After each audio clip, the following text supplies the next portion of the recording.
নতুন রাঁধুনিদের সুবিধার্থে কাঁকড়ার আমি বাচ্চাটা দেখিয়ে দিচ্ছি। যাদের জীবন্ত কাঁকড়া কাটতে অসুবিধা হয় তারা কিছুক্ষণের জন্য ফ্রিজে রাখতে পারেন, ডিপ ফ্রিজে। আর এই তো যারা ফ্রোজেন কাঁকড়া কাটবেন তাদের তো কথাই নেই। এভাবে পাগুলো আগে একটু চাপ দিলে ভেঙে যাবে। আগে পাগুলো ছাড়িয়ে নিয়ে এই যে পিছনে খোলসের মতো যে অংশটুকু আছে এটাতে চাপ দিয়ে উপরে তুলে, কিন্তু আমারটা ফ্রোজেন দেখে ওঠে নাই, তাই আমি ছুরি ব্যবহার করেছি।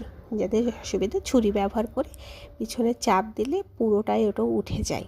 কিন্তু আমারটা যেহেতু ফ্রোজেন ছিল একটু, সেই জন্য একবারে উঠছিল না, আমারটা ভেঙে গেছে একটু।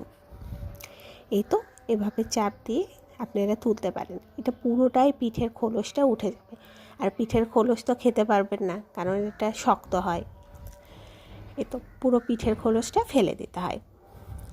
আস্তে আস্তে এটা চাপ দিলে এটা উঠে যাবে।